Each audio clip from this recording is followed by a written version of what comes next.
kurya inka z'abatabwa mukaba rimanganya ukuntu mwamara mukarya n'amaresi si mwebwe zageze n'amakuru wariye resi muri zura oya nateguye fete yo gusezera nashike ko immigration barakinsubiza icyangombwa bampanaresha ni nkaho hari undi muntu wagiye mu izina ryanje niho gurimba mu bukwe bw'umu ex wawe niki kintu warukumbuye muri Kenya ukikandagira nari nkumbuye ta kintu nabonye ngo njibuke nta passport nigeze ndepoza nta fingerprint nari narigeze ntera ariko ako kantu niko kageza kanyica mbona barahagaritse mu interview arambwira ngo genda uzogaruke kwa kabiri gutora decision banyambuye itongo rya data as we speak itongo rya sogokuru naryo bararisenye ariko in general impamvu ya Mr and Mrs mwahuye gute duhakoga short story muri ico gihugu c'amahanga mbona umwana w'umukobwa mwiza ni mwiza nigita abantu muje kuri Mr muramubona nuhe mutoma wa mbere wamuteye uwo munsi barambwira ngo you are crazy ati byo ndijoga twebwe zatumana n'imyaka 5 wamushaka n'undi akazana amatrapo none wakambetse konta ariko mbona zantare baza bavuga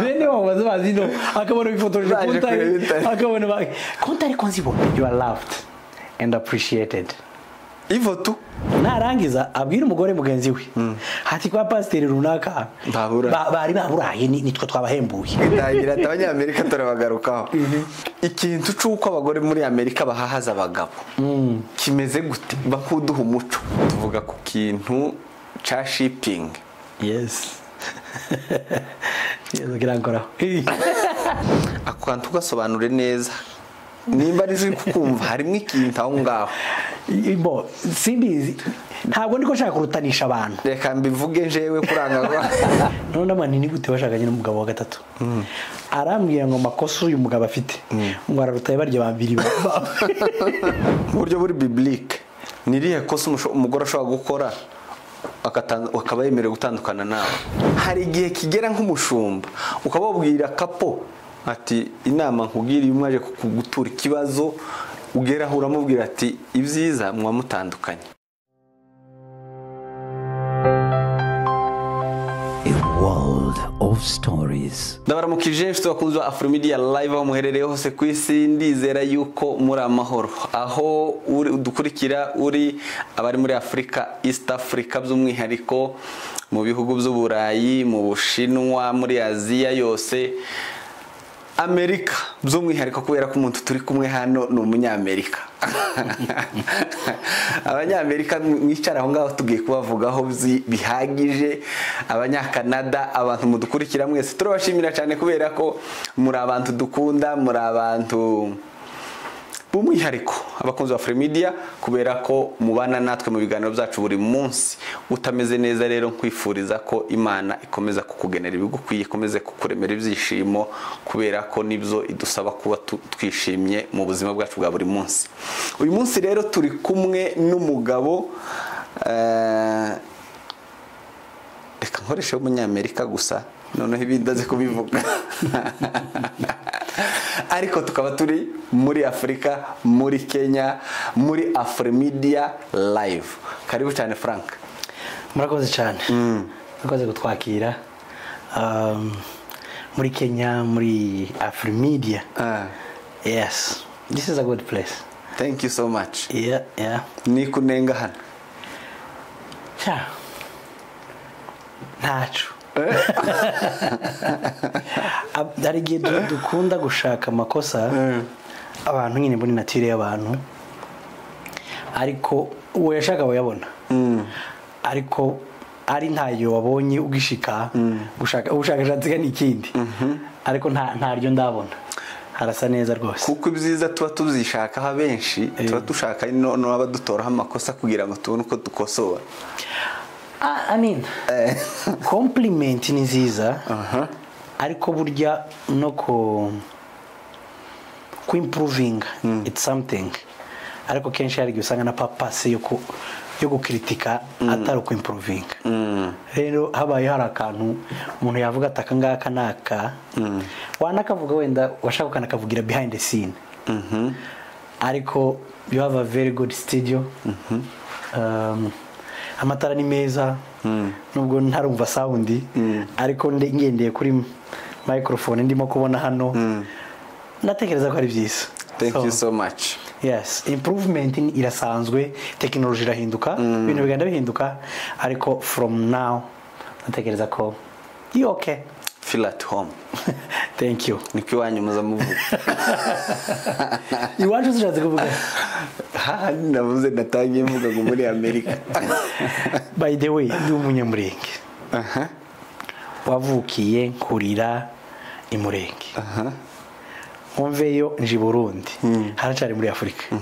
Nkumveyo nza hano muri Kenya. Natuye Kasarani. Imyaka myinshi. None z'imyaka mike niyongira yongira umunyamerika kuruta kuba uwondi. Latest ID. The latest ID. Given. Ariko tuzatunumva ngo mwanditseho ngo abakongomani hariya ku ntuze za ngombwa zayo. No kwereka passport yanje. Kongo yanditsemo. Rekare. Urumva ko murakoze cyane Frank, turakwiyegereje hano kuri Afrimedia live. Mbibutsa yuko uyu mugabo na Mrs Muyoboke turamuramukije cyane. Turamuramukije cyane ubu. Ngaho ibwire abakunzi ba Afrimedia kugira ngo bamenye umuntu tugiye kuganira nawe, ubibwire birambuye. Aya. Imfizi ko arizo zibasha kwivuga. Nitwa Frank Muyoboke Macumu. Ndi umupapa. Mfite abana 4. Abakobwa 2 n'abahungu 2. Tuye mu mujyi wa Michigan muri Amerika. Harakonje. Ariko ubukonje tiburaza ubunyine. Ariko mbere ya Michigan nabaye New York, nabaye California, kuko nari mvuze ngarutse back nabaye Kenya, nabaye Burundi, navukiye muri Congo. Muri Bzura. Uri umubeve? Ntabwo ndi umubeve gusa. Original. Ababeve ba original ni bande? Data yashakiye muri Bzura. Abariyo mvukira. Uri imfura? Ndi imfura. Abariyo mvukira. Mva yo mfite imyaka bitari mike. Ndiyo mvuga ko ndiwe? OG. Ku muntu reka mpere iyo ngiye kubera ko turahita tugenda tuza gutya duhuru kiriya Mrs ari. Yes. Ibintu bitatu ku bantu batazi Vyura. Yes.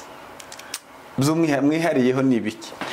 Vyura ibintu wenda umuntu birasanzwe habaga igihugu ciza kirambitse. Yirebye n'amafoto n'abavuye bakiri bato. Cyari kirambitse. Kikaba mwinka nziza. Nziza pe. Urumva? Kikaba mwagamata.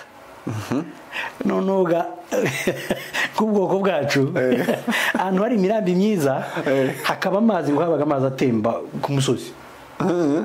Buriya Bzurigira amazi menshi nk'iwacu. Meza. Ni wacu arahaba. Ariko niho haba menshi. Ni wacu oyaye. Azura arahaba. Nkazahonde habaga amazi meza atemba ku musozi. Noneho hakabaga n'inka nziza. Hakaba amata. Noneho abantu cyane bavuga ururimi. Afite inka akagira haziragirira akagira amata. Isi yose isi niyiwe biblically Bibiliya ivuga ko mu ijuru ari amata n'ubuki kandi zari bihari. Ibindi bintu bitatu mwinengaho cyangwa se mwiyiziho kamuza mudupfunyikira. Byabzura taho wabikura. Mbese okay ibyo babavugaho bitari sawa. Ese birahaba hajya ni kabya bindi navuze abantu bashaka amakosa muri shaka muribona kubera ko nwanga kubivuga bari abo barangirwa ibintu bazatuvugaho cyane no gukundana. Ico si negative. Bazavuga ko ababevi bakundana baka kandi je nakundaga Bzura. Uzi ko indirimbo ya mbere nahimbye yavugaga kuri Bzura. Uri n'umuhimbyi kera nkiririmba. Okay. Yavugaga ku mateka ya Bzura. Icya kabiri n'ubumwe. Abanyuzuraga bagiraga inite. uzi ko abanyabzura bageza bafunga bariko basengera ibibazo abapagani bakisonzesha muri zura harimo ibintu abantu bashaka amakosa wenda botoramo rimwe cyangwa bibiri. Ndikubaza nabajije ibintu bitatu nabajije byari byiza mbaza ibindi bintu bitatu abantu babavugaho cyangwa se abandi abanyakivu niko muza mubita babavugaho mukumva nyine ko barabavugaho kuntu kutari kwiza. Ntabihaba kubera ko ibyo ni ukunenga ubwabishatse wabibona kandi cyane cyane iyo abantu ari abanyage ari impunzi baba basa nabi uwajanda ari abantu barwaye amavunja kubera ubukene ntabwo baba basa neza ariko umwana uvuye nko muri estate bishatse kuvuga ngo hari ukuntu mutasaga bituma babitirira umuntu wabaye expose usohora ibintu byawe byose byo mu nzu ukabiterera hanze abantu tibobona ya decoration muri salo bobona bimwe by'umwanda ngaho hishoka rero utubwire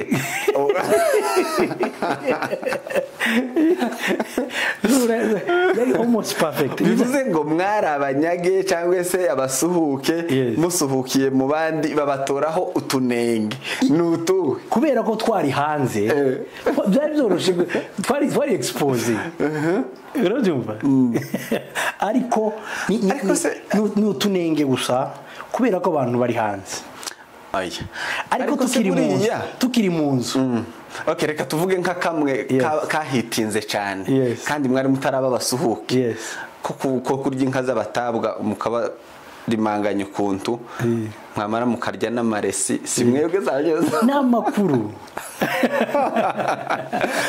abantu mudukurikiye muza abanyazura mukaba muzi utuntu by the way mutwandikire hano ubona nk'ayo makuru kugarure mufashe n'akandi uwo muntu ni umunyakivu wariyeresi muri zura oya okay dufate umunyamurenge wavuye hanangana nko kukwanje cange nawe yashikana muri Kenya akarya resi ese yaba ari umunyakenya cange yaba ari umunyamurenge vyura kubera ko abayivukiyemwo ni nkamwe bato abenshi bagiye ribakora exactly ariko bamare gushika nibo banyiri igihugu nibo bacitiriwe none aro twita abanyazura cyane nakubwiye jewe ndi OG ariko ushakiye umunyabzura wa OG wakoze ico sibyo uwo ni umuntu ushaka kuba waragiye muri zura yaranashatse ngo hari nundi wagiye ngo ajanye amasogesi ashobora kuba ari n'umuntu umwe uko simbizi ngashike mu isoko ahita yipima yambara urukwete ashobora kuba ari n'umuntu umwe wakoze izo zombi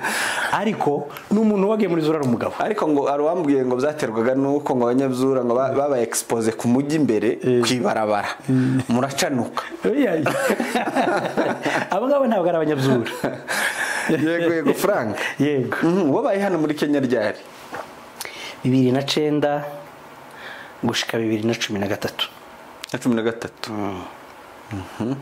nageze hano muri Kenya 2009 itariki 17 z'ukwezi kwa karindwi nibwo niya registre muri HCR wewe ntiwatinze hano 2013 ukwezi kwa karindwi itariki 17 nuri ndege ndagenda wari wararambiwe nari nararambiwe kurusha abamaze imyaka 10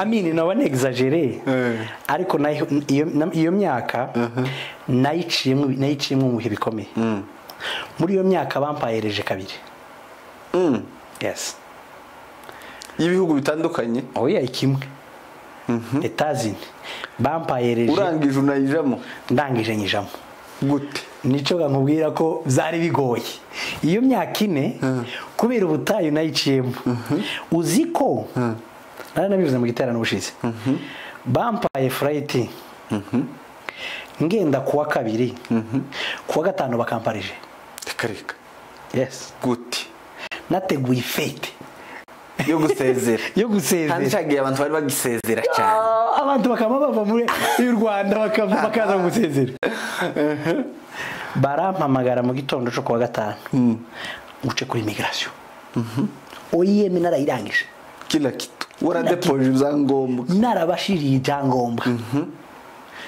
mushike kuri immigration barakinsubiza icyangombwa bampanareje ngo bagiye guha bashingiye kuki Mbo hari nigeze gushaka ishuri ryo kuja kwiga muri Amerika nkoresha indi passport ariko nyine nibyo byaba confusing ho gake. Hari igitangaza rero waje kujayo gute? Ni igitangaza shobora gushaka rezo nkayivuga ariko ni understanding ntago nzi uko byagenze. Nibo bongeye kukwihamagara nyuma y'umwaka n'amezi nk'abiri cyangwa ukwezi barampamagaye bansubiza mu interview nyuma y'ibyumweru 3 nari muri Amerika. Wow. Waruvuze kurambirwa nari nararambiwe. Wari wararambiwe kandi uwo mwaka none no wakurambiye wari uteye ubwoba. Ikintu caje mu ntekerezo amaze kugusingiriza reje wari ugifite icyizere kuzogenda? Oya. Wakoze iki? Narasenze. Kandi sinageza nsenga cyane. Ariko urabyiga. Narabyize. Narasenze. Isengesho ryo mu bibazo ryaza ritanga amatakira ngoye. Ndanibuka mvuye muri gusezera abantu twarimo kujana. By the way nararirimbye mu mukutano urimo abantu turimo gusezera abantu twarimo kujana afitereje. Uzuko nshaka no kugiye. Niko kuririmba mu bukwe bw'umu ex wawe.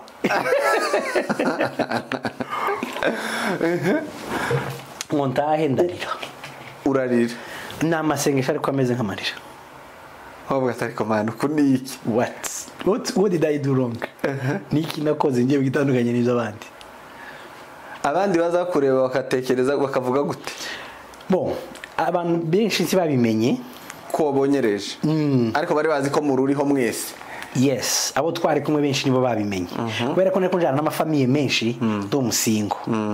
Urabona iyo bahamaga amafamiye kenshi ni yavugwa cyane kurusha umusingo. Ndatekereza ko ari nabyo zamfashije kuba bitaranteye pressure gukoze cyane kubera ko abantu babivuze cyane. Yes, ntibabivuze. Kubera ko abantu bari excited, hari imiryango myinshi yagendanye niyo convoy yacu iyo twari ko tujana. Noneho bisa nibituje. Kandi nabo ukuntu bazatangarije mu kinyabufura bakayigwa nkaho ejo uzogenda. None ugatana icyizere n'uri mu kagenda usoma Rwanda kusomesha pole ukabona ko bati zabintu zarakomeye zari seri. Yes. Niki kintu warukumbuye muri Kenya ukikandagira hano? Nari nkumbuye sukuma wiki. Ariko n'abantu nari nkumbuye abantu maze imyaka 12 n'amezi make mvuye hano.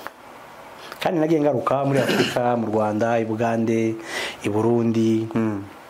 Ariko nari ntaragaruka muri Kenya. Kandi ariho wahagurukiye, ariho havuye imigisha. Ariho nahagurukiye rwose. Ariko nari nkumbuye sukuma wiki. Ushiye ku mihanda, ibintu biribwa ku mihanda, niki wariye mbere? Ya. Siko niwe. Pasteur twari kumundi yanyemereye. Yanze kurya kamutura. Nago yanjaye. Usize ko mbere ndageza nyishobora cyane. Ariko nakundaga sukuma wiki. Harukuntu ari umwimerere. Niri wacu turayigira.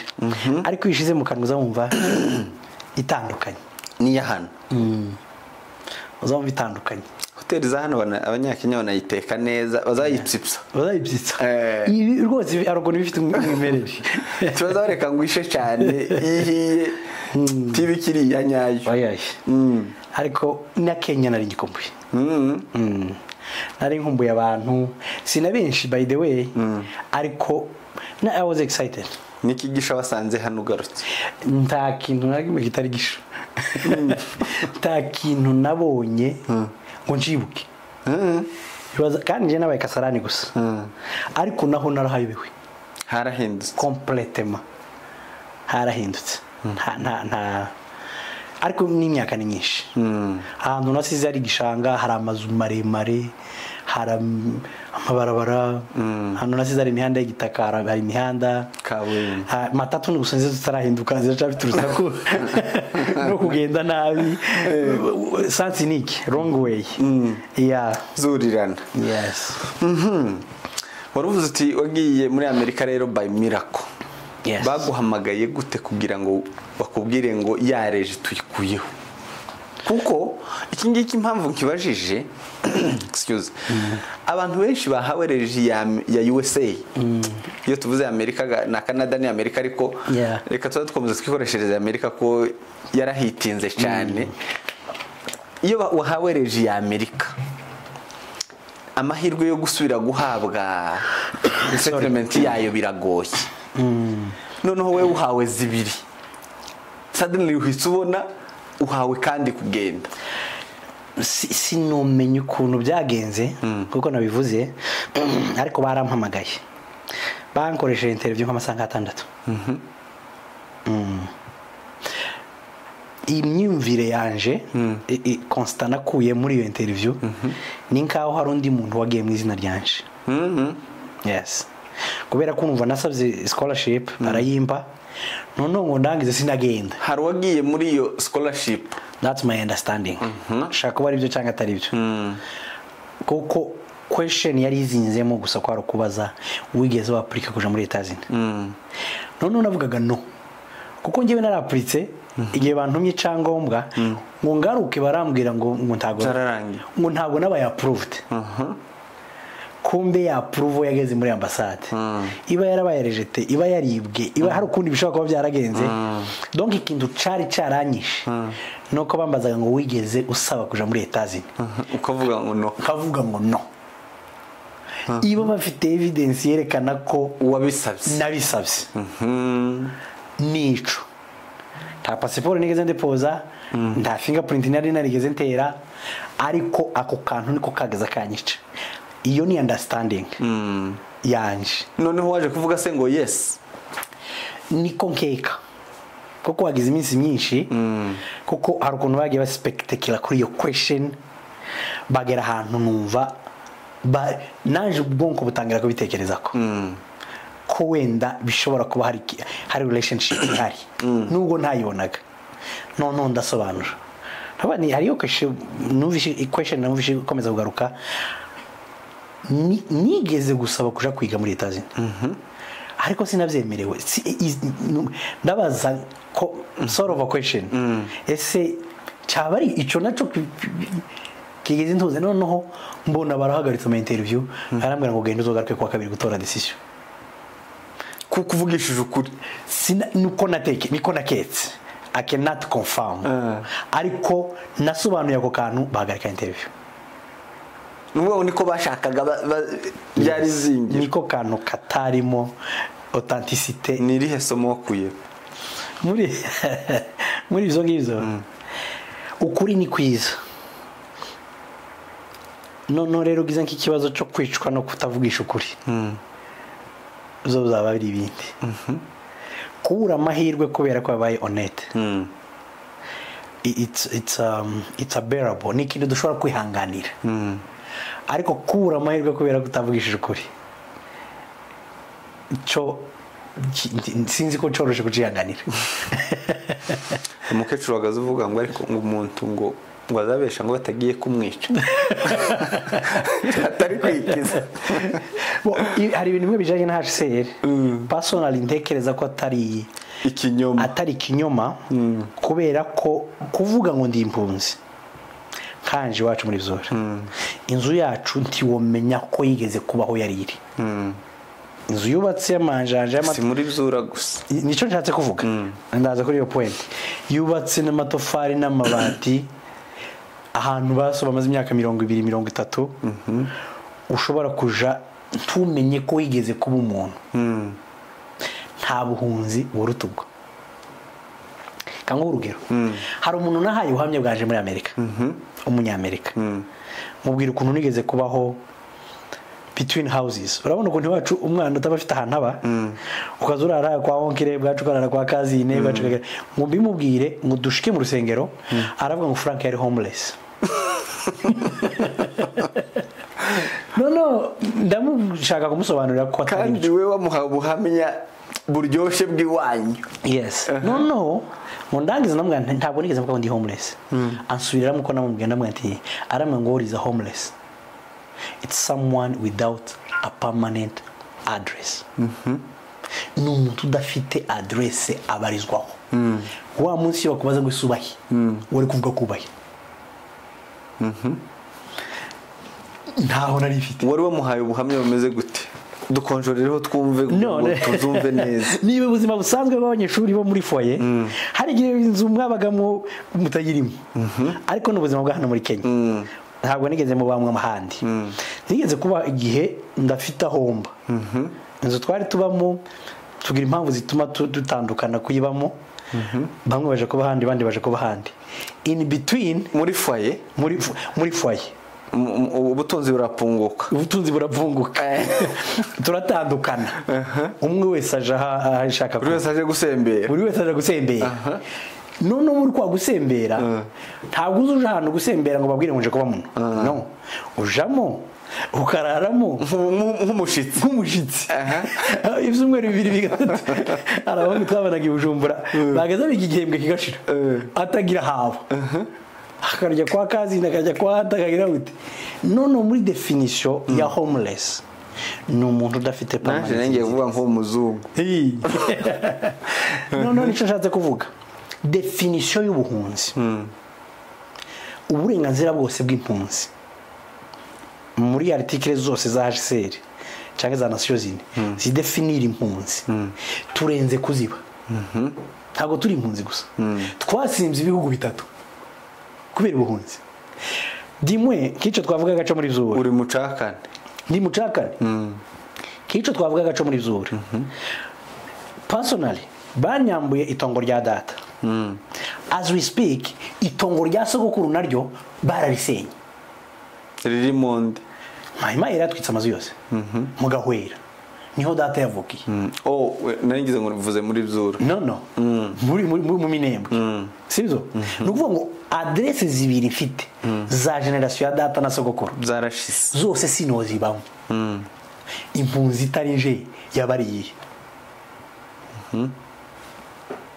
ni nta n'impunzi iruta uwo muntu nta mpunzi iruta uwo muntu n'ubwo rero mvuze muri Kenya ngo ndi impunzi nta definition y'impunzi itarinje kiwoyibona yes nta nubwo bakeneye gutanga ibisobanuro bindi birenze no ubundi bakagombye iyo proof yo kuba iwanyu harahiye kandi hahiye umuntu watwitse yatwitse kugira ngo kugira impunzi ntabwo ari ibintu byo kudefinire ntabwo ari ibintu bikeneye ibisobanuro wenda wabwira umuntu turinde uje muri zura nushika ugasanga hari uzonsubize uzombwire ko ntariyo yes no kubera gusa ko isystem n'ubundi yisi itugira impunzi ariyo igomba kuduha n'ubuhungiro ariko ubundi nta muntu numwe utari ukwibuhungiro utuye muri Kenya umunyamurenge dimwe urakoze cyane ako tureta tuza kugakomerezaho nyuma reka mbanze nsimbukire ku gace kandi gato k'ubuzima bwawe kaba muyobokezi Mrs. Muyoboke nigeze kumva mu kiganiro cyanyu nka waniyago none vuga ngo abana bawe baravuze ngo muziyite Muyobokezi Muyobokezi Ndabona madame waremye izina avuga ko ari Mrs. and Mrs. Muyoboke noneho abana barabitegera ngo barangize baravuga ati why not us kubera iki twebwe mutu nanje nari ntarakubona ngo nkubaze nk'abo bana kubera iki mudukuramo shobora kutagisubiza neza kuko cyari aderese kuri mama wabo niwe cyarebaga kuko niwe ari mwizina wenda ari gusubiza igituma ariko in general impamvu ya Mr. and Mrs. cyane ni ukuganira kuri ba Mr. and Mrs. ni ibibazo biri by'ama couples cyangwa by'aba adult bikora kuyobokamana n'umuco quelque chose comme ça niyo yari kandi bari abana nubwo nabo bokwiga ariko ntibaragare kuri iyo myaka yo kwigishwa baragera ku myaka y'ingo tubwire buke kuri Mrs. Muyoboke niyandike muri komenta abivuge kuko njewe bya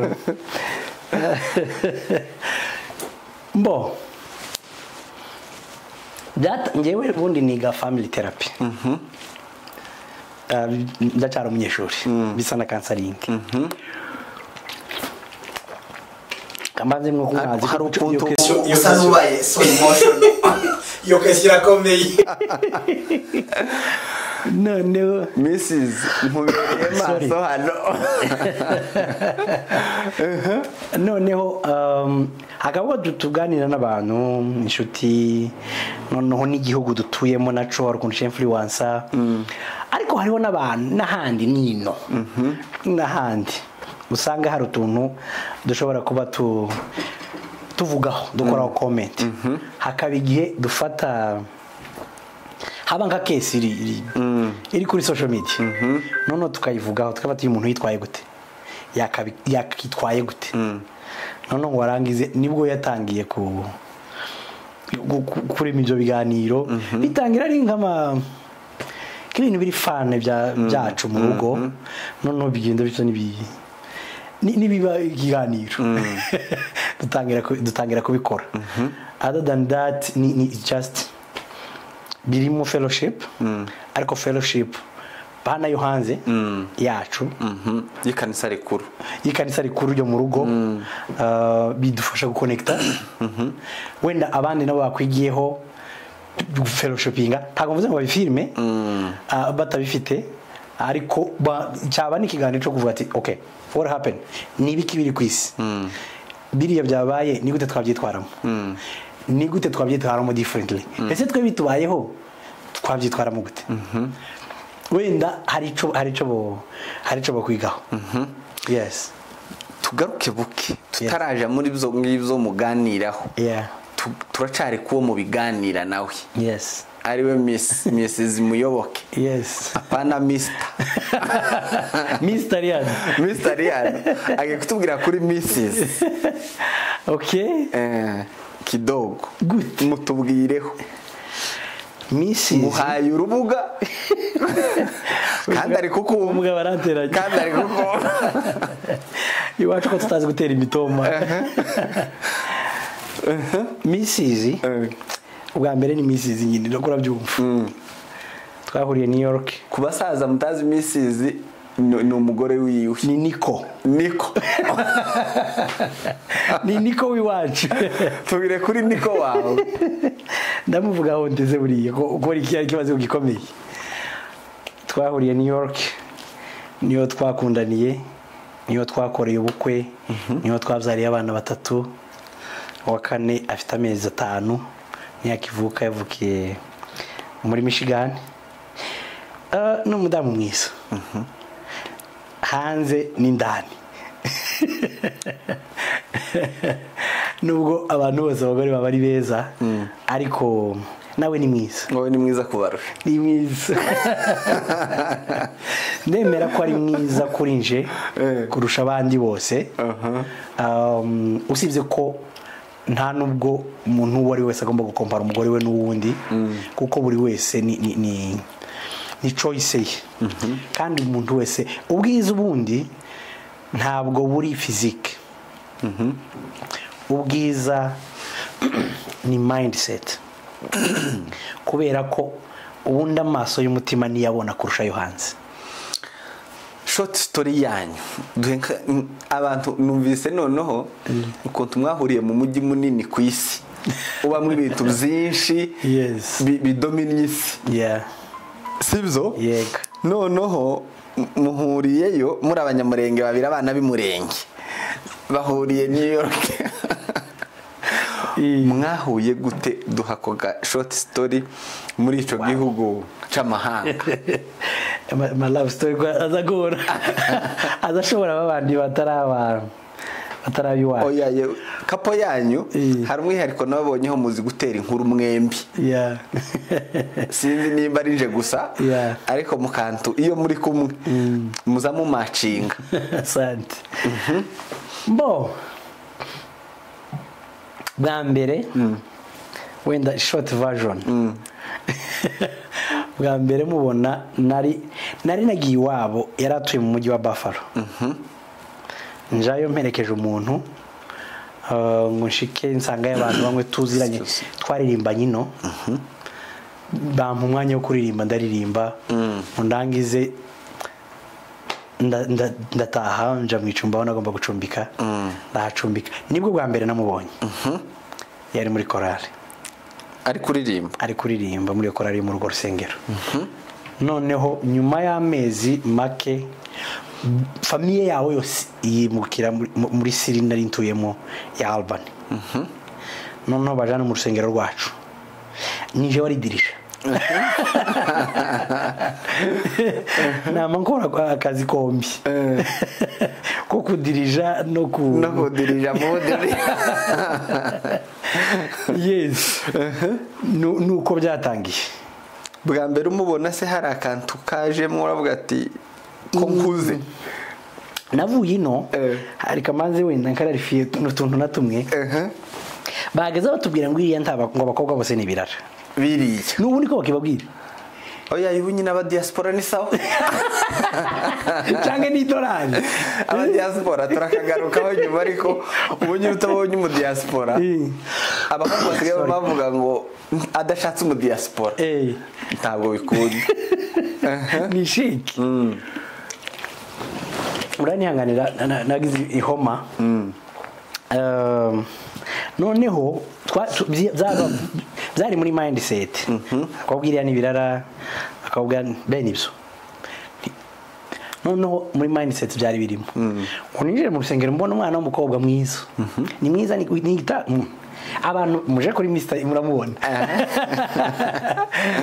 noneho barasanga ari guseka arasanga ari guseka arimo kubyina igisimba mu mico yacu bisanzwe umukobwa uri mu korari abandi bakorari baramanutse asigaye ariko abyina igisimba yumva ko ari sawa nyine ijisho ndiza rireba ngo risigi n'umushitsi umubikira inkoni ariko ijisho nyine akantu gasigaramo uyu ko atari ikirara by the way umuntu wanjanye yatwaye famiye arayitahana imodoka iruzura nta modoka nari mfite yohereza umuntu kuza kuntora uwo muntu yohereje ni misisi uwo munsi yumva ko hari sawa murajana mu modoka turajana mu modoka nshitsa mu icumbi nuhe mutomo wa mbere wamuteye uwo munsi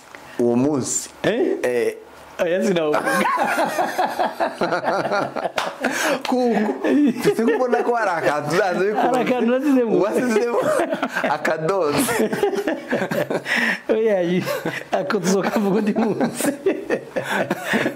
ntawo Mrs utubwire muri comment kandi nutabikora tuzagarwa no kukubaza yakubwiye gutoma. By the way, I was excited, nari nezerewe kubona umwana w'umunyamurenge ungana nuko yarangana utwaye imodoka. I was impressed. Umukobwa mu mujyi ntari maze amezi nka 8 gucyarindwi ngishikiriye jewe nari mfite n'amapame nari nzi gutwara ariko nari nta modoka nari mfite sinibuka neza nimba niyo yaratwaye ari wiwe ariko yarayitwaye so abona aragutwaye avuga ati mwana wo shaka kondo ubiyaye karakantu gusa karaho ariko nta bintu byinshi uwo munsi. Reka tureke kwita umutoma kugira ngo tubigabanyirize ubukana. Compliment wamuhaye. We naramubwiye ngo am excited kubona umwana w'umukobwa wiwacu utwaye imodoka gutya. Yari yakitinze gute? Uyu mugabo sindiko nibuka kuko ako karakantu gasigara mu bwonko kaza gasigara ko ndahita nkabona n'umuntu aje kugutwara wageze mu kanisa uraroba mu mvugo z'ubu nyine by the way urangije ugira imana ubona baramukuzaniye ni ibiryo bihiye kwipurato aje kugutwara ubwo nti bari muvuga ngo cyo dutinza iri barabara akakagendo kaba nkakarekare iyo kaba nkagirayo wenda ariko nari nari musha wari musha ugifite nka complexe yuko atawunakwemera bon umwana wiriye nako kantu nakubwiye ko gutinya ukavuga ati se bite bende ukwirezera vuga batereka manze mbaza ye abaturanye wabitinyutse uterera aba kugira ngo urimene ntabwo nigeze mbitinyuka hari yagize iminsi urumva barabunze bavaho babaga babungira iwacu baba basha nabo babaye basha mu mujyi noneho bagadutangira kubigisha imihanda hari umugabo wambwiye ejo bundi mu gitaramo ngo tuzicarana ngo dusangire icyayi ngo batubwire amakuru ngo y'umujyi dutangira kubigisha amakuru y'umujyi iriya kunavuga ko natangiye kumwigisha amakuru y'umujyi kandi amakuru y'umujyi misizi turakuramukije kanze kutwongereraho aho complete 0.point yo yavuga cyane wenda zona yavuga dufite anniversaire y'imyaka 10 mu mezi nk'abiri ari imbere wenda simbizi nyuma y'iyo myaka yose ngaho tubwire ibanga n'ubundi uzobivuga hariya muri iyo myaka 10 ariko sigo bitubwiye hano aka message ukamugenera umuteguriye kibintu wabonye by'umwihariko muri iyi myaka 10 mu maranye uravuga ati uyu nguyu bibaye ngombwa ko subira gutereta niwe notereta niyihe mpamvu icyo ni ikibazo cy'abapasiteri ubundi kiragoye ico kiragoye imyaka 10 ni myinshi ariko kandi sina myinshi gusa naje gusanga kavuga itandukana n'ingingo ziwacu niziriye bariya twita abanyamahanga bo muri Amerika igituma dutekereza ko bahukana personally consta yanje ni igituma n'abakobwa bacu bahukana ubu n'abagabo ntabwo ari abakobwa gusa ni ukubera ko they try iyo tuvuze boyfriend na girlfriend ni igerageza ariko ba data na ba mama ntabwo bagiraga ese bagiraga bageza baza baje kubaka nta option yindi ni one way iyo rero mwagiye muri one way by the way abantu twakoranaga narabatumiye mu bukwe baramaze se umukobwa umaze igihe kingana gutumuzi ntabwo ntumwaka ugiye gushaka umukobwa umaze umwaka uzi mumenyanye turamumenye ntabwo ndamuzi mumaranye iminsi ngahe mu nzu biriya byo kuhabitinga hamwe kuko ibo aramuvinga yine bakabana noneho bakazokora ubukwe ariko babana baziranye ndamenya nta na rimwe azimukira mu nzu nyuma y'ubukwe nibwo azoza barambwira ngo you crazy ati byo ndijoga twebwe tuzatumana n'imyaka 5 wamushaka n'ubundi akazana amatrabo no kubera ko bakora ese ariko ndatekereza ko igitumi zacu zubakwa izacu ndavuga nabi wacu bakicubatse nuko bari determine ugiye gushaka amakosa umuntu ntiwayabura plenty wayabona kandi nawe yagushatseho yayabona habe n'igihe mugikundana yo yashaka yabona abayuzuye nubwo ubuyahisha hari abantu bakuzi habe nawe wenyine yamenye abarundi bazaca umugani ngo nta mwonga uburi sato ngo bitahizwe ngo ugiye mu ishamba gushaka isata tiwoyibura igituma utarayona utari kuyihiga hari umuzungu twazanye ino none wakambwe ati konta ariko mbona za ntare baza bavuga bene wabo baza bazino akabona bifotoje konta ariko nzibona namwe ni nuko utarazishaka mbese wazi ko azisanga aho ariho hose yarazi ko azisanga ku kibuga donc secret y'urugo rwiza first of all no kudetermina no kumasha kurubamo iyo mashije kurubamo ibindi byose you can handle it iyo wavuze ngo let me try it reka ngerageze biroroshe kuruvamo nahuye nigeze kuja muri seminari y'abayobozi nakwita abayobozi b'idini narindi mu cyo gihe baravuga ngo buri wese donc abantu bose bicaye aho abagabo yari abagabo gusa navuge inshuro yagaza yumva nyina ise abwira nyina ko amukunda ni rimwe ku munsi ni rimwe mu cyumweru ni rimwe mu kwezi ni rimwe mu mwaka bose bagenda bavuga ngo banshikeho ndababwira ngo ndabyumva bose bamambwira ngo ngo I'm sorry turakwihanganishije ndavuga munyanganishije kubera iki ndetse batandukanye ufite imyaka ingahe ntibari kumwe ati impossible ntabwo bishoboka nyoko aracari mu rugo utaramubwira ko bamukunda ndavuga nti mfite imyaka myinshi sindabyumva kandi nta cyizere mfite cyo kuzobyumva ariko nta bantu babanye neza ariko nza mbibona nta bantu babanye neza kawo nta couple babivuga ahubwo barabikora exactly nta couple nzibanye kuko iyo baza kurwana ndi mukuru mana nabibonye iyo baza gutongana mana nabibonye iyo mama za ko bari unhappy canke data mana nabibonye noneho baratangara ngo babone igihe bimukiriye turabana bakabati ati naba ndunga kukantuka makago mu ngo naba ni naba Tibarabwirana donc hari ingo zisenyuka kubera ko byarigerageza cyangwa batabwirwa ngo badaterwa imitongo siko ariko hari abubatse bashaje batarumva numwe kandi ndakibazo bafite. So for me number one nukumashije kuguma mu rugo rugo ibindi byose it's fixable. Twumva bya communication ibiki ibyo ni inyongera ariko izo ni ibirungo byo ariko imboga nukumashije kurubamo. Ngaho tubwira ko ka message uzamuha imyaka 10 yuzuye ni surprise ni surprise ni gato gusa surprise akanga ko ntari unakumve nona ariko zako kamera yazimye. No 10 years it's a journey. Akani niwe kagenewe ntabwo ari mwebwe. You are loved and appreciated.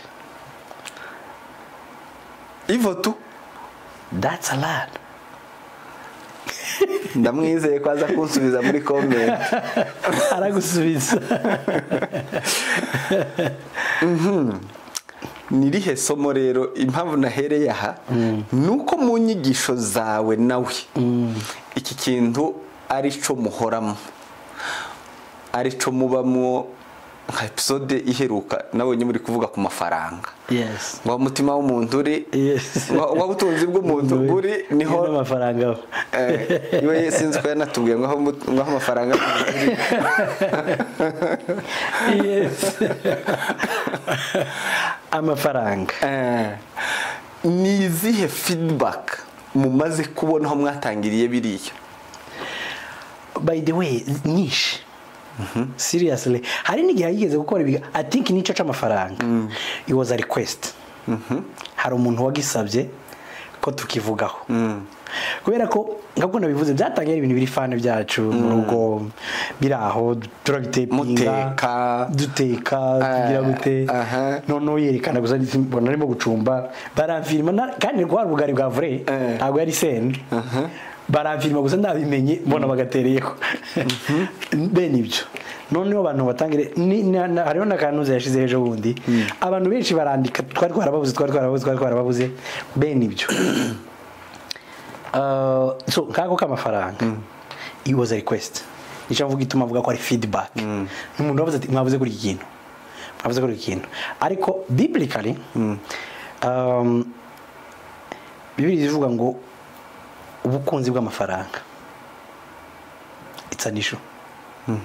Yewe zinde hari abantu benshi bavuga ngo bavanga umutungo ngo bagire gute yewe zindageza gucara ikibazo umuntu ashobora kugira yindi akagirayo as long kibigira ikibazo kuko njyewe nemera ko tuzokira cyane tukagira amafaranga menshi umugore wakaba miliyoneri muri kariyeri ye nanjye akaba miliyoneri muri kampani yanje none icyo gihe muzofata izo kampani muzivange umwe ni umuroya undi ni umuganga muzobivanga gute umwe yize IT sibyo undi dufate ko akora muri intelligence ese kazabwira amakuru yose intelligence ntabwo azazana umushahara yose intelligence muzobwubaka so ikibazo si konte zibiri ikibazo ni konte zibiri zitumvikana papa se kurema konte ya kabiri no guhisha umugabo wawe amafaranga cyangwa umugore wawe nimbi yari yo ngorane nimbi yari yo papas ya konte ni kibazo ndaguha urugero abagore bagira za baby shower bakagira za bride shower bakagura imyenda tutaza tugura bakitaba imanza tutaza tujamo kandi tutanumva natwe tugira ibitoro by'abagabo kandi utakumva for example wowe uri umugabo uri umuvandimwe wanje urampamagara ati twahuraye pezi dolari 100 siko nimba dusangiye konti n'umugore nkazikuraho arambaza izo faranga zagiye gukora iki kumene tunazihaye mwene data narangiza mbwira ati nakozwe ku mutima ndatanga kibi kibazo ambaze ngo wayi mubwire nti baburaye narangiza abwira umugore mugenzi we hati kwa pasiteri runaka bari baburaye nitwe twabahembuye ya makuru asubire kwa mushuti wacu eske wowe nguhembuye wamara ukumva amakuru yo kuguhembura mwibarabara wafata gute kandi banga ni ryaba rero bazabona igihugu iyo baye babiri yajyarangiye niba rikiri ibanga cyumva ko twakoze igikorwa ciza ariko kikaba cyose nyingo cangi kikaba cyose senye relationship yawe nawe na rwa rugo rundi cangi wa muntu nahaye cyangwa wowe nawe kuko uzi utanga cyane iwe atazabikora exactly iwe hari uwo yimye reba ngo musevi reba ngo ubuzima twabaye mwino umwe yabaye hano undi abanyakivari hari umuntu wakwitayeho nyakivari akugirira neza nahurutse muri Amerika gutabara umwana wa data mpereza yamara akakubaza uriya muntu waye ninde ku rugero ndumusinzira uriya muntu numwongera umugore we numusita banyirarume nabanyabyishe yareba amasano agasanga ntaho muhuriye none yareba ino kiri kwija tayumve umvishe ko kera ari mu conflict donc kuri nje ntabwo mvuga ngo bazivangure cyangwa bazivange no bumvikane bareba ibintu bituma babana amahoro that's the purpose, that's the point. Kuko nta mugabo wo kuva amadolari 500 ya baby shower cyangwa tureke baby shower ufanaga bride shower kandi ni imanzi ziteye ubwo ariko hari umugabo woyumva 500 inka no gashatse abakobwa batanu mu muhanda wenda umwe aramuheza ijana kandi wibuke nawe barazimuhaye umunsi aje gushaka ariko wowe nti wayikoze niyumva ko harimo conflict ariko abaye independent akaba tudufaranga twiwe kubera ko yigengaho naho ukaba ufite ifaranga uje mu bagabo tuje kusamba tusaba umugore wenda mwarangiza mukagira n'izindi muhuriyeho z'umuryango mukavuga ati wenda izi ntizikorwaho keretse twabivuganye kugira ngo zike muri manza zo mu rugo umwe akagiraga freedom gatoya undi akagiraga freedom gatoya ubuzima bwakomeza kubera iyo mpamvu reka tugaruke hano ko nababwiye ngo tugiye n'abanyamerika ibibazo tugitangira abanyamerika turabagarukaho ikintu cy'uko abagore muri Amerika bahahaza abagabo kimeze gute bakuduha umuco kandi aho nyine niho ruzingiye gusa ntabwo ari yuzo ikintu tubarusha gusa ni social media gute iyo akantu kabaye siko ntibavuga ngo runaka bavuga Amerika urumva ko ari ikibazo Yeah. ariko twagiye n'iriya baza bavuga mu Rwanda bakavuga ngo bari mu gukira abagabo ngo hakibona abagore Amerika yari itaraza yes ndatekereza ko yes hari amakesi ushobora kuvuga ati umugore yararengereye ariko hari n'andi makesi ushobora kuvuga ngo wenda umuntu yagenda case by case ariko hari andi makesi uvuga ngo ushobora kureba ukavuga ati uyu mugabo ntazi aho turi yamenyereye umugore we winjiza zero income none yaje muri Amerika bakinjiza amafaranga angana cyangwa umugore amurusha none yarangiza umugabo akashaka gukomeza kwitwara kwa kundi kumwe byahoze kandi amazi atari yaya amazi si yayandi kiwo dictating amafaranga yanyu mwembi uko ushaka mwayakoreye mwembi so guhahazwa navuze ko birahari bimwe ushobora kwita guhahaza ariko wakwita case by case ariko hari ibindi usanga nabo bagabo bitwa ko bahahajwe ari bo babigizemo uruhare gute ku rugero dufate gukora wowe n'umugore umudamu wawe ni umusita nawe uri umwongera cyangwa uri umurundi wenda muri rusange mugahembwa ugashaka gutunga iwanyu ubafasha iwanyu ukoresha amadolari 500 iwabo 100 cyumva ko iyo conflict ari wowe witangiye donc none umugore ya resista bakavuga ngo yasenye urugo cange yagumutse yubahutse umugabo yasaze ariko ugiye deep ushobora gusanga ikibazo cyavuze gishobora kuba cyaratewe n'imyumvire y'umugabo kuruta kuko ushobora kuba cyaratewe n'umugore iyo myumvire nivuga ubwo mu yandi magambo nivuga ko umugore yashatswe yes ubwo nyine n'uw'umuryango yashatswemo yes iwabo ntiharebwa ntabwo ariko byahoze habe n'iwacu kera siko zahoze ruriya rugo rwubakwa n'ingo zombi habe n'inka ni zavuye impande zombi izo zizubaka ruriya rugo ntabwo n'iwacu kera abakwe bageze bagabo basebukwe rero ntabwo byotangirira ku mafaranga noneho cyane cyane yakoreye mu maraso icuye wayi muticara ngo muyaganireho ibindi abantu bo hanze bapfa bitara amafaranga n'ibiki ntabyo bitari n'icubahiro kubera ko naco kirimo isoko ya conflict ku isi ni intimacy n'amafaranga interest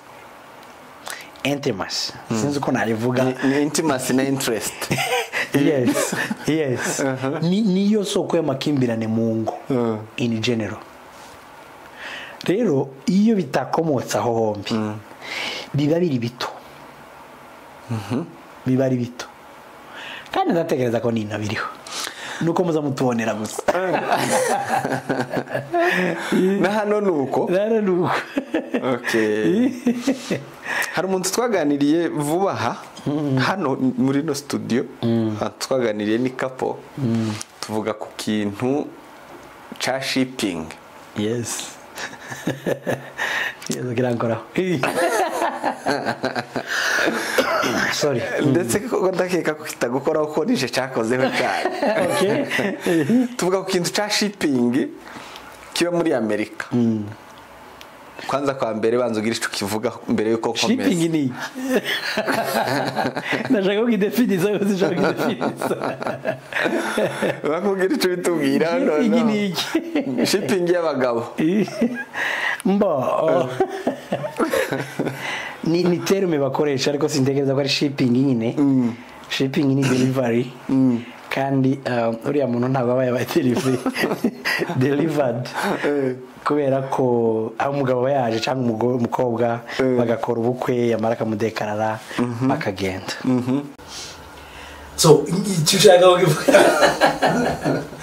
kimeze gute mu myumvire iriya hirya mu rubyiruko cyane cyane ruri kubaka n'abagore bafite abagabo ino n'abagabo bafite abagore ino ico kintu kimeze gute kiraza kungora kuko wacu twahuriye iriya abari nayo dukorera ubukwe ariko ni naco ndagitekereza ko ari imyumvire iyo umugabo n'umugore bashwanye bakarwana ariko umwe yarazanwe noneho bagatandukana abantu mu myumvire bahita batekereza ko yarashaka Amerika gusa yes hari amakesi ushobora kureba nawe ukayakekeranya ukavuga ati koko iyo umuntu yahukanye amezi 6 mu mezi 3 umwaka uba wibaza ati si ikintu cabaye kera kigahita gihindura kigahita gikora divorce kigahita kiyisinya ushobora gukekeranya ukavuga ati wenda yarashaka kuza muri Amerika.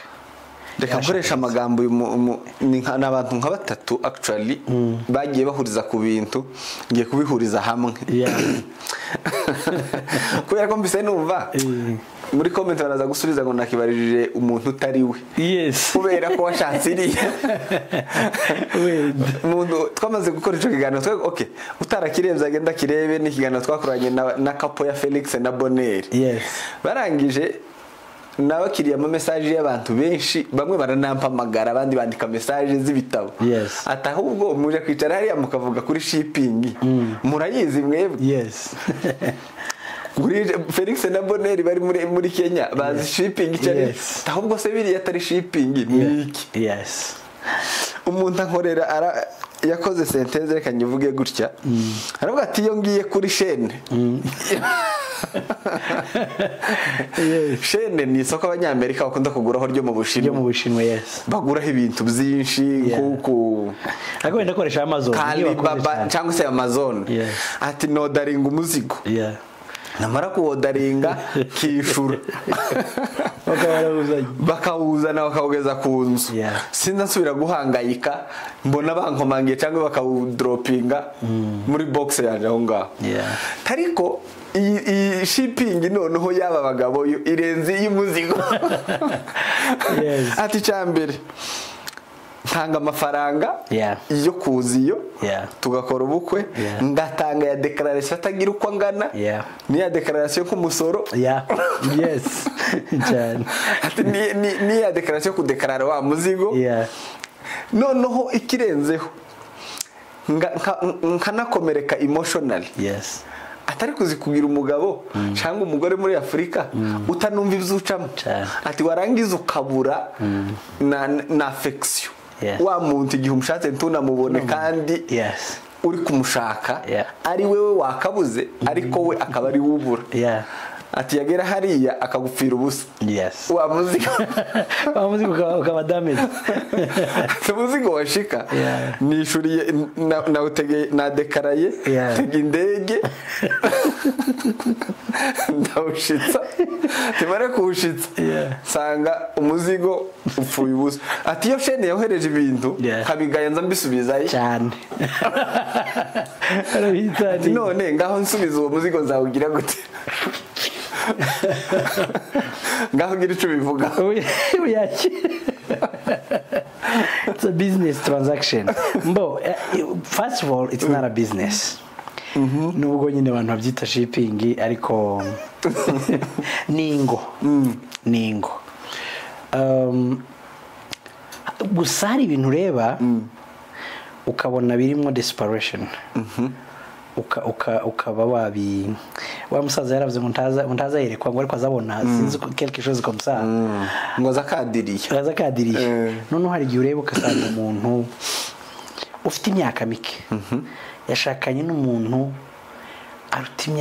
umuruta imyaka myinshi cyane wenda w'igitsina abadamu ntibumve ko nabaye sexism ariko iyo umugore aruta umuhungu cyane uhita ubonamo conflict buriya muri nature abakobwa bakura vuba umukobwa uruta imyaka 10 mu myaka 2 mu mungana mu rugo imitekerereze buriya bagira imitekerereze ikuze cyane bakura vuba donc they adapt bari adapta vuba cyane uko nureba abagore mwazanye hano bazi Igiswahili kurusha abagabo bazi kino gihugu kurusha abagabo niri iwacu abakobwa bazamafata ururimi kuko tuvuze n'imico bakamabagira gutya so bari adapta vuba n'ubu rero umuhungu washatse umukobwa umuruta cyane uhita ubona ko iyo gap ishobora kuzatera conflit none rero nimba hari deja gap icyo ni kibazo kazanatera complex wa mugabo kazanatera complex wa mugabo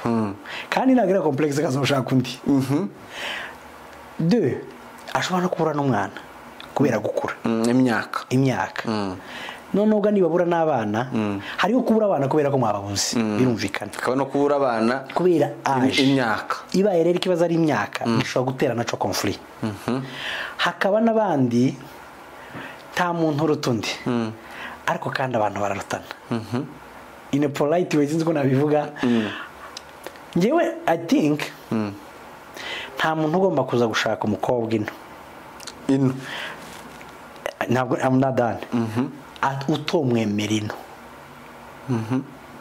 nimba umugore wanje atonyemera turi kumwe muri etazine ni ikimenyetso ko ntakugomba kuza kumushaka ino that's personal ako harimo akantu so nukuvuga ngo uyu muntu ndi turesha nimba tonyemera dutuye Kigali twembi nkimukira muri etazine sinumva ko nkwiye kugaruka kumushaka ako kantu gasobanure neza nimba ari kukumva harimo ikintu aho ngaho ibo simbizi ntabwo ndiko nshaka kurutanisha abantu reka mbivuge njewe kuranga nimba umusore yes atabashe kubona umukobwa mwiza muri Amerika ngo amwemeze kuba yo mushaka nta mpamvu yo kuja gushaka uwo mukobwa mwiza hano dufate reka nivugire njewe na Mrs gatumaze imyaka 10 tagusubira inyuma nimba yitwa Chance madame nimba Chance atari kunyemera twahuriye New York sinkwe wenda dufate ko yanyanze turi New York yamara kimukira mu Rwanda sinkwiye kuja kumushaka mu Rwanda ngo muzane muri etazine kuko deja akuri hejuru yes kiragoye kuvuga ko twarutanishije abantu ariko kandi abantu ntibaresha siko umukobwa utokwemerera ubuvira ntukwiye kuza kumushaka ubwo abafite amatwi yo kumva mwumva bo iyo bisobanuye ngo uwo mugore nahagera n'ubundi azokuruta ugire complexe yiwe yes d'inferiorité cyangwa iwagire complexe cyangwa uwo mugore wagire complexe cyangwa umuhungu agire complexe umwe muri bo kuko hari igihe dutekereza gusa ko ari abakobwa ko ari abagabo baje gushaka abakobwa baruta ariko hari n'abakobwa baje gushaka abahungu babasumbyeho hano nonoga iyo habaye mwe ntabwo mvuga ko byose amakesi ariko kandi iyo ni personal opinion ntabwo nshaka ko ni igitekerezo nawe afite uko abyumva rero ni wacu kera byabagaho hari abantu bagazabombora abakobwa babaruta kandi atari imyaka donc agatora umuntu wo mu muryango cyangwa umukobwa usukuntu bakaje kumugarura bakamumwaka bakanamukubita noneho iri rero niryo byakubita iyo umukobwa yituye cyangwa umuhungu akavuga ati no turi type yaje bo niko biyengo ugeze iriya baramubwira ngo uyu undebye nawe ukireba bo simbizo ariko iyo habaye mako complex iyo yavuze ngo ntitujanye harimo ubuhemu buko yaguhemukiye agutwarira umwanya wenda n'ubushobozi bw'amafaranga ukanadepansa ibyo byose badepanshije umujana ariko n'ubuhemu ariko somehow ntabwo nshaka blaming mu victim ariko nawe hari ukuntu ushaka kuba warisingirije umupira muremure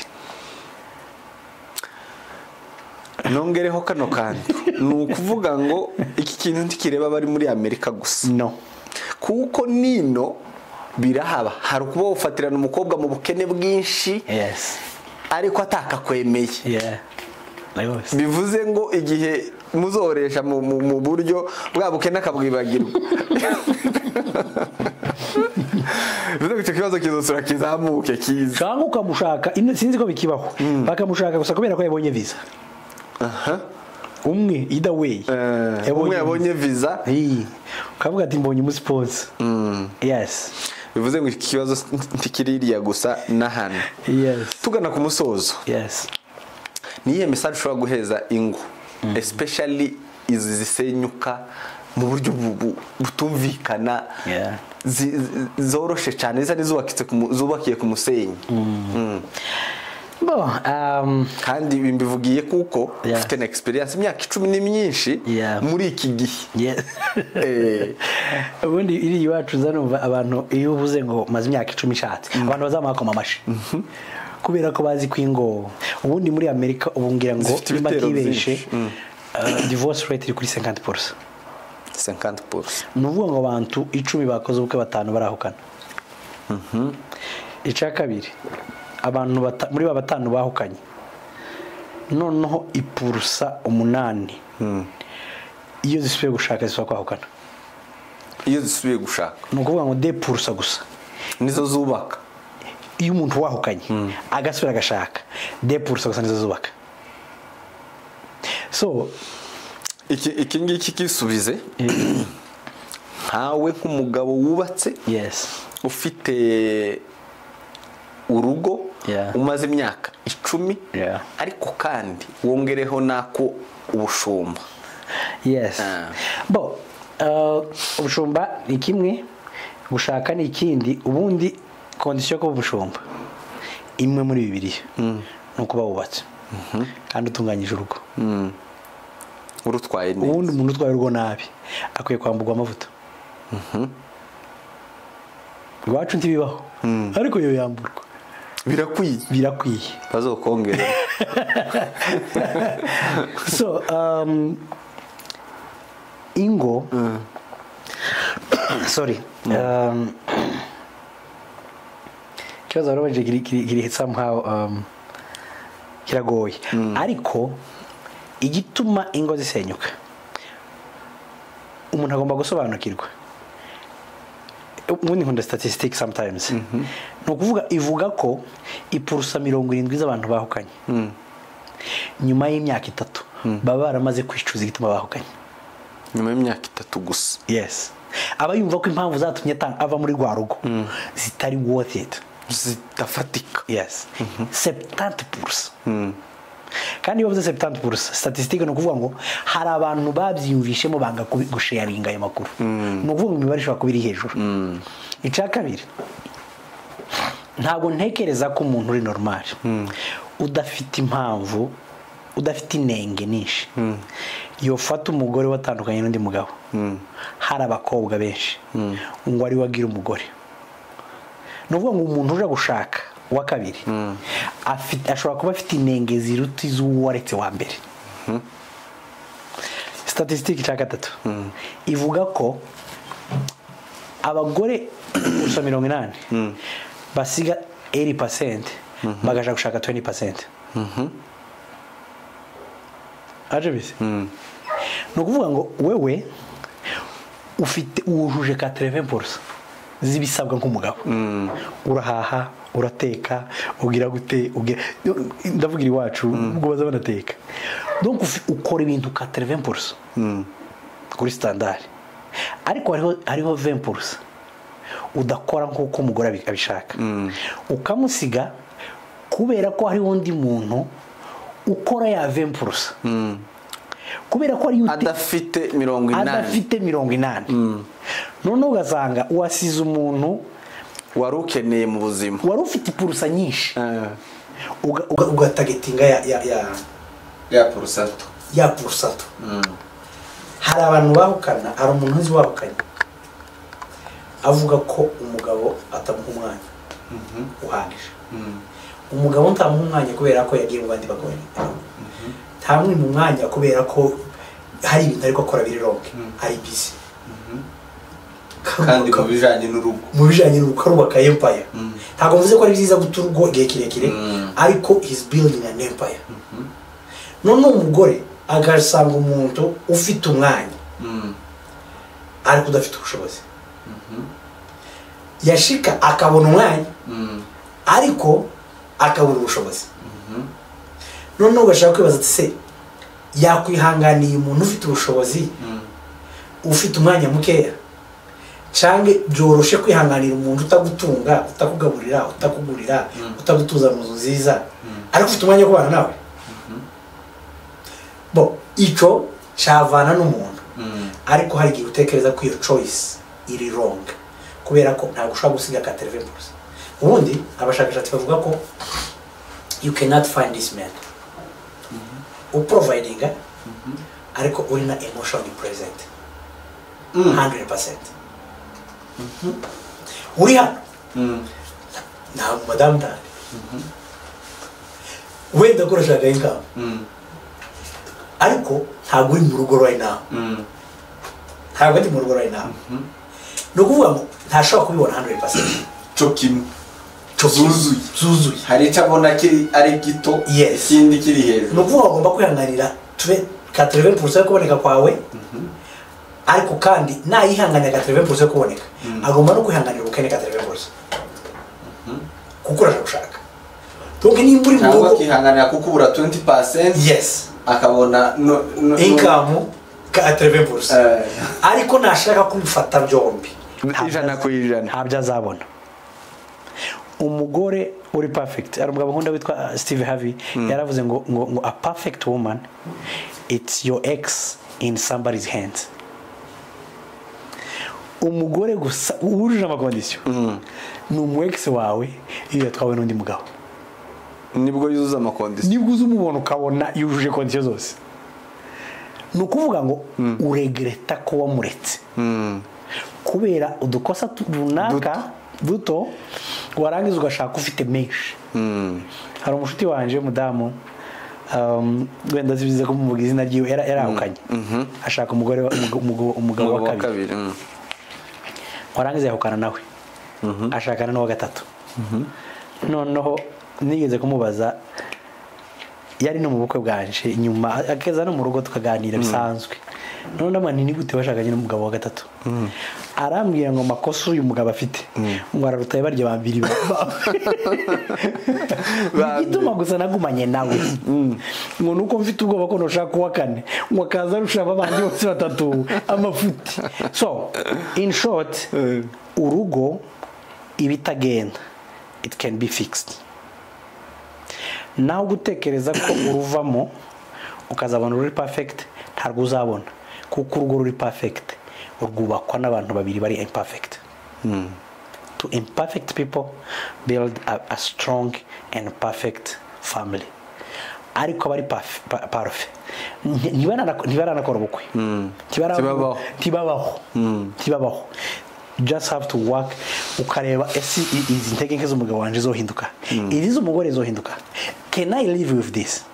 Shobora kubaho kuri ibi gusa omara ugafata icemezo. Ariko nta mugabo nta mugore uri parfait uzabona, na abantu babiri bari imparfait nibo bashira hamwe bakubaka urugo ruri parfait. By the way urugo ruri parfait rurashoboka. Rwaremewe muri Eden rwabayeho. Ni ukuvuga ngo hariho histoire yerekana ko urwo rugo ruri parfait rwabayeho. Rero natwe tworurema, we can create that. Ariko ntabwo rwubaka mu mwaka umwe. Hari faze zitatu z'urugo. Faze ya mbere ni ya romance, faze ya kabiri ni ya challenge, faze ya gatatu ni understanding na romance. Abantu benshi bazasenyera muri faze ya kabiri kandi urugo rwose rusa ruhicamo. Hari igihe ruhicamo kubera indwara, umwe muri mwe bakagwara. Hari igihe murucamo kubera ko muri unhappy. Hari igihe donc bishobora kuremwa n'impamvu zitandukanye. Hari igihe muhicamo kubera ko umugabo yagatera imitoma wamara gushika agahagarika, yagiye gushaka ya income, yabaye busy cyangwa yararangije gusa iwe yarashyize umugore ari mu rugo asubira gutera imitoma yazayitera kugira ngo aze kandi baraje agahagarika. None abagore bakaba ngo yahindutse. Ntabwo yahindutse. Imiti yiki ntabwo arajwe ku ijoro no gutera imitoma, arajwe ku ijoro wenda no kwishura inzu, wenda niyo priority canke no kukwimura akagukura Roisambo akagutwara Westland. Icyo nshinga muraje ku ijoro, wewe uraye ku ijoro ko atakoreje message. So izi faze ingo zose zizicamo uko mwoba mumeze uko ariko kose nta rugo na rumwe rwasimbutse narwo. Ariko iyo bava kamize challenge basubira muri ya romance. Abanyamurenge bazavuga ngo bashakanye badasa ngo basaza basa donc umugore n'umugabo baza basubiza kimwe kandi baratangiye bavuga amatabi ariko kubera ko barenze challenges ubuzubaza umugore ari we siranze ukabaza umugabo ari bose bagasubiza igisubizo kimwe kandi bakoze inama kandi nayo donc basubiye muri understanding basubira muri romance iragaruka so can happen guys iyo nama muyandike nimutayandika Olewena aha kambaza tubazo nkatungahe tugufi tugusubizo tugufi kureba kwiza ngo twarangije nirihe kosa umugore wawe yo gukorera rikomeye cyane kuruta yandi naryo ntabwo navuze ngo utobabarira navuze ikosa yo gukorera riruta yandi nagasuzuguro disrespect ibyo nkagututse se agasuzuguro kari mu nzira nyinshi wenda sinzi ko natanga n'ingero twokadefinire tugiye kukareba twosanga ibintu byose yo gukorera byo bayagusuzuguye ubundi ijambo ryose umugore yakubwira n'undi muntu wese yakubwira ubundi ikibazo si ijambo ikibazo ni tone yakoresheje yes naho yayikoreshereje hari ijambo ryo kubwira umugabo mu rugo utovugira mu ikanisa canke mu ibarabara urivugira mu rugo ntihagire ikiba kuko muri mwembi kandi ukarivuga neza ariko urivugiye hanze rikaba ryose yenye urugo kandi urivugiye mu nzu ukarivuga neza hari n'igihe umugabo atanaryumva uko warivuze n'uburyo wari ribi so uko rivuga tone rivugana naho yarivugiye can make a difference mu buryo buri biblique nirihe kosa umugore ashobora gukora akaba yemerewe gutandukana nawe ndabizi kuri kutagetinga gucitinga nabajije niba navyo birimo urabitubwira ariko izubu nyine byaroroshe yes taryo ariko kandi bizovana na kese ntaryo bibiri ivuga ntaryo yemera ntaryo bibiri yemera gutandukana ntabwo ibyemera hari ibintu byinshi bibiriya dushira muri context itariyo hari ibintu hari amakesi ushobora gustudyinga ukavuga ati kese nimbi dufate nk'umuntu yavuze ko azica umuntu yamara agatangira kumukubita mu gitondo ukazuka ugasanga yamutemye ese ko bamubwira amagira ati wenda ushobora no kutamubwira ko divorce ariko abakeneye separation to kugira ngo barebe ko umwe muri babandi azohinduka ariko wenda bamugumiza bamwica by the way turafite ayo makese muri Amerika y'abagabo bica abagore n'abagore bica abagabo batari n'abanyamurenge abazungu so ntabwo Bibiliya ivuga ngo umuntu apfe bamuteme n'imipanga ngo niho naho nashakaga so hari igihe kigera nk'umushumba ukababwira kapo ati inama nkubwiriye umwaje kugutura ikibazo ugera uramubwira ati ibyiza mwamutandukanye byovana na kese nubwo rugero nari nguhaye ariko ico ni personal Bibiliya iragoye iri vast abantu bayisobanura gutandukanye ariko hari amakese ubona ari ubona umuntu yarahuga umugore wawe akahukana akagusiga kandi by the way mu mategeko ushaka kuyimwima divorce ariko leta ikayimo yes ushaka kumugora ushaka kumutinza ariko hari leta imwe none akagenda agashaka mu rundi rugo akabyara ese uyu mugabo uramushingira cyangwa ntamushingira aragomba gucya cyangwa ndagomba gutyo ari na question ashobora kujana na doctrine na denomination isengero mubamo n'ibiki ariko personally this is personal case ya abuse kuryo ushobora guhaminga umuntu kumwica sinzi ko nabagira inama yo kugumamo kubera ko ngiye ngiye kubitekereza nka mushike wanje wa abusing yes ari nk'umukobwa wawe eske yozi wawe nk'umubyeyi ukamubwira ngo nosubire bagomba gukubite ya reka ngushimire Murakoze. ku mwanya wawe niba hari ijambo ryanyu ushobora gutanga dusoza ubundi. God is love. Tugomba gukundana natwe. Imiryango yacu ni yacu, tuyubake neza kandi tuyubake nk'abazayibazwa. Tuyirinde nk'abazayibazwa. Mwakoze kuduha umwanya wanyu. Ndagushimiye cyane ku mwanya wawe. Imyanya yarigoye, inshuti nyinshi zigushaka benshi, ariko wemeye kubana na Afrimedia kugira ngo tuganireho buke kandi tuganirije. Ndizera yuko umuntu waje kugera hari ibintu byinshi yungutse. Reka mbibutse kuja kuri channel yiwe ni Mr and Mrs Muyoboke, ariko tuzavuga nanje nunga muri babana ngo muzashireho Muyobokize kuruta Yes. Mr na Mrs sinzi iyo branding niba tuzakagarukaho. So Mr na Mrs Muyoboke muje kuri channel yabo mubarebe n'ibiganiro byinshi, abakunda by'umwihariko ibintu bijanye n'ingo naho ngaho. Ngushimira wewe warukukiye Afrimedia live aho waruhereye hose kwisi. Andika muri comment umujyi warurimwo aho watureba guherereye. Turakuramukije cyane kandi tukwifuriza amahoro. Nari kumwe na Director Gabi, izacu nakagaruka. Imana ibarinde. A world of stories.